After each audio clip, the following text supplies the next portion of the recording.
Well, these people are pretty bold. I just want to start off by saying that I was right. I called this. I called this all the way back in Across the Spider-Verse. I called it.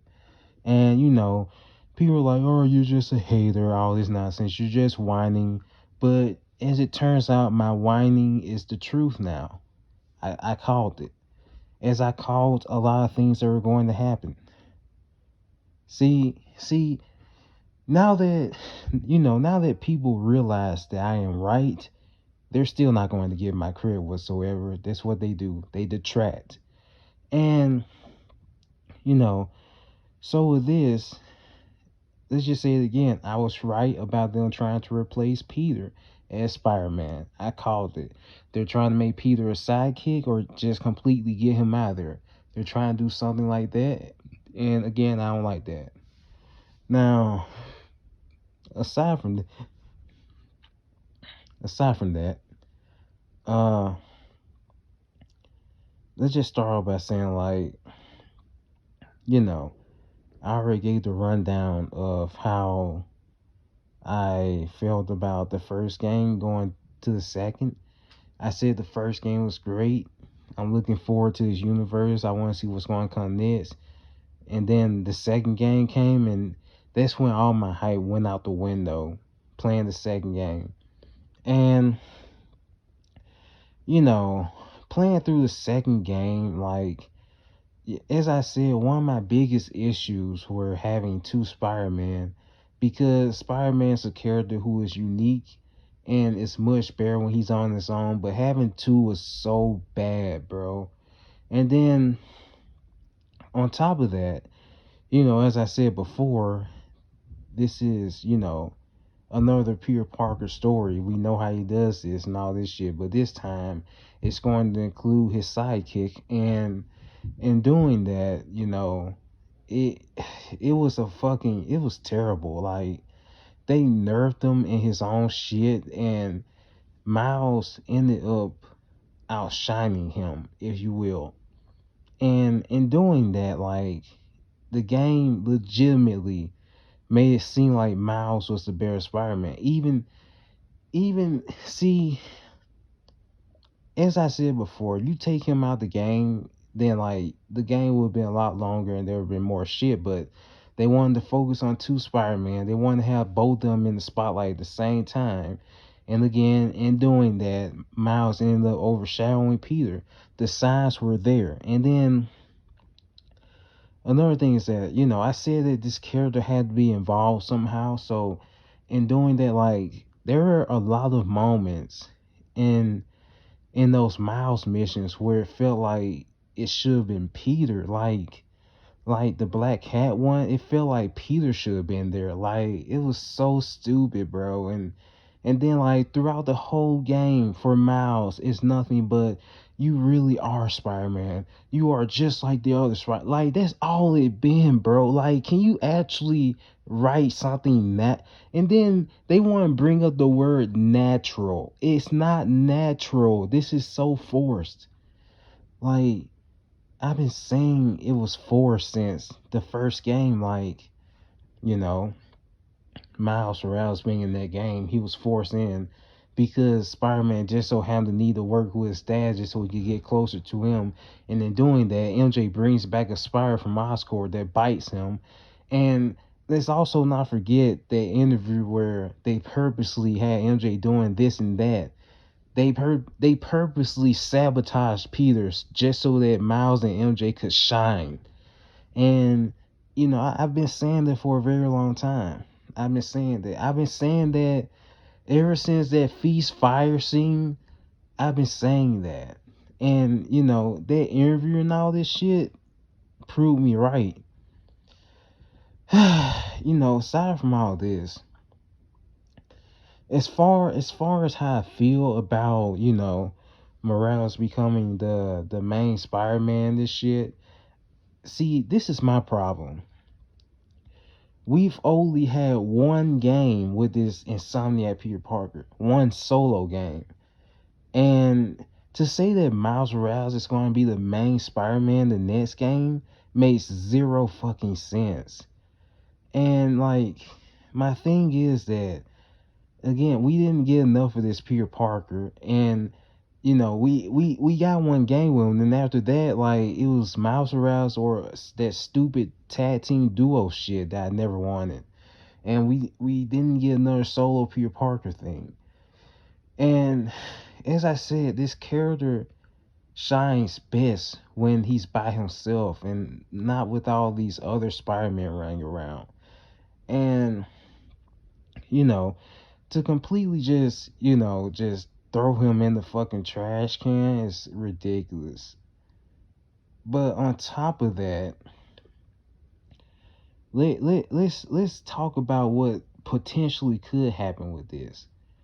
But first, let me address that Green Goblin build up that is pointless now because, like, he's one of, you know, Peter's biggest villains, and to have Miles, it doesn't make any sense. So apparently Miles is going to be going against him, and I'm just saying, like, bruh, Peter he didn't take breaks like these until this fucking Insomniac universe where they wanted Miles to be by himself. Besides that, like, it's ridiculous, man. Oh my gosh. I'm just so out of breath because I just got so much things to say. But anyway, they want Peter Parker's biggest villain to apparently be going against Miles Morales. And since he's going to be the main Spider-Man, this, like, what are they going to do with Peter Parker? Like, what? Is he going to be a side character in his own shit that he started? Like, and then another problem I have is, like, why are we already going through this transition when Peter Parker is just 25 years old? That makes no sense. Like, I just want to say it again. I was right. I called it. I called it. I just want to say it again. But, back to what I was saying. Like, this Peter Parker is still young. He still could be doing his own shit. But, like, as I said, like, we just got this second Spider-Man game that had so much shit crammed in. Two Spider-Man, Venom, and we had all this, even Carnage. We got all of this before we even get a Green Goblin. And then when it seems like we're finally going to get a Green Goblin, Peter isn't even going to fight him. Oh my gosh, so much for emotional build up, whatever. But besides that, let me go more into depth about how right I am. See, I've been saying it for a very long time. Well, actually, I even made a video a couple of days ago talking about how it feels like they tried to replace Peter because, like, see, the as I said, the signs were there in the story of the second game. It's there. You can see it broad daylight.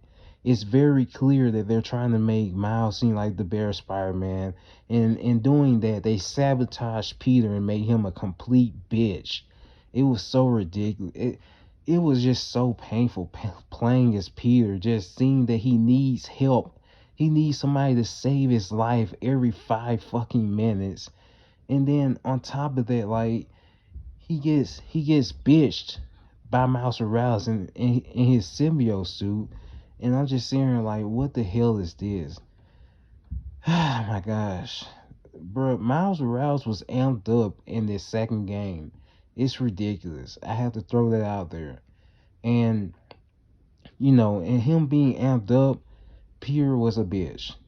But as far as the future goes, like, I just want to say it like this. See, when people heard about this dumbass decision, they're freaking out because apparently Sony forgets that more people like Peter Parker than Miles Morales. They forget that. And it's not even just that, but let's actually think. So when it's gonna be some time before this game actually comes out, but let's actually say that when this game comes out, it's gonna be around the same time that live action Miles Morales movie comes out. And By the time that happens, he's going to be 4 movies in and 3 games in. 4 movies and 3 games, and this is an alternate version of an original character, by the way.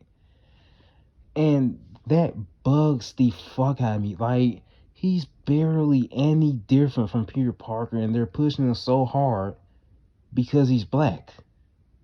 It's that simple. And it's because of this, like, you characters who actually did take up for Peter when he, took a break and all that, whatever, before Miles Morales, like Ben Rowley and, the actual legacy character Mayday, they're all thrown to the side. And unfortunately, like, I'm not gonna lie, with all these things that's happening right now, I wouldn't be surprised if we come to a point where a kid we're going to come to a point where you're going to ask somebody who is Spider-Man and they're going to be like Miles Morales. That's where we're going to go with this. I think that point is going to come, and when it does, like, I feel like it probably already did, to be honest, and I don't like it. I don't. As I said, ever since 2018, Miles Morales has been elevated in everything he's been in, and Peter Parker has been constantly downgraded in everything he's been in, except for his first game. Well, the signs were there again, as I said, but the signs are clearly there. It's clear as day, and you could ask how I feel about this. Obviously, I don't like it at all. But you could ask a Miles Morales fanboy how he feels about this, and knowing them, knowing that most of them didn't even know who the character was until Spider-Verse, you know, most likely they're just dropping down on their knees, bending over, getting ready to glaze a donut, and here I am just like, wow, a character who I grew up with is actively being replaced by a greedy ass company, and this is where we're at with it. Like, you had to be there. You had, like, see, I was born in 1999, and when I was growing up, like, Spider-Man was, very much his own thing. Like, you didn't have to worry about all these other Spider-Man, nothing. And you also didn't have to worry about this stupid Spider-Verse shit, except for when it was a big crossover episode. That's the only time you had to worry about it, but now it's mainstream and it buzzed the fuck out of me. This is a character who was written to be, one of a kind, independent and all that. But now we're at this point where they're bypassing that by throwing in all these other characters who are just like him. Oh my gosh. So with that said, I made a video talking about how I lost interest in Spider-Man, and I just want to throw it out there again. Like, I think I legitimately this time lost interest in this character, because you should not be, throwing in an alternate version of this character, and just as you shouldn't be making this a reoccurring thing with the OG and the alternate version of the character. What I mean, and you know, they can't do this with Batman, Superman because they're far too iconic. They're trying to do this with Spider-Man, but like, eventually it's going to come to a point where it's going to ease in on the next generation and everything's going to be fucked now. And, again, I'm whining. Me disagreeing with this whole thing is whining in the eyes of their fanboys. I don't care. I'm gonna talk as much shit as I want. Fuck how you feel. Uh, you know, aside from that, like, let's just talk about how this all started with the Insomniac universe. See, as I said, the first game I wanted more. After the second game, I don't care anymore. That's where we're at with this. I seriously don't like any of this. Then they tried to throw Silk in there. But, anyway, if if one of you weirdos actually, I'm talking about the fanboys, by the way. If one of you weirdos actually pick up a comic to read about these characters, you're probably gonna be confused because you're like, wait, he was like this in this Insomniac game. That was the first time I seen him. Oh my god, like whatever. Aside from that, like, I mean, if you like this move, then I'm glad that it was targeted for you apparently, but like obviously I don't like it, but I didn't even know anything about this until like my cousin had screen recorded this on his Twitter, and I'm like, he was just scrolling down, and all I saw was the same shit. Miles Morales is the main character for the Insomniac games, and I'm like, what the fuck is this? Like, they're really doing this. See, when I predicted this, I said that when it comes to the point that Miles starts selling Peter, then they're going to immediately throw Peter on the bus, but that's not even the case. They're doing it anyway. It didn't even matter about the sales, and that's where we're at with this. I seriously hate that this is happening, but it is what it is, unfortunately.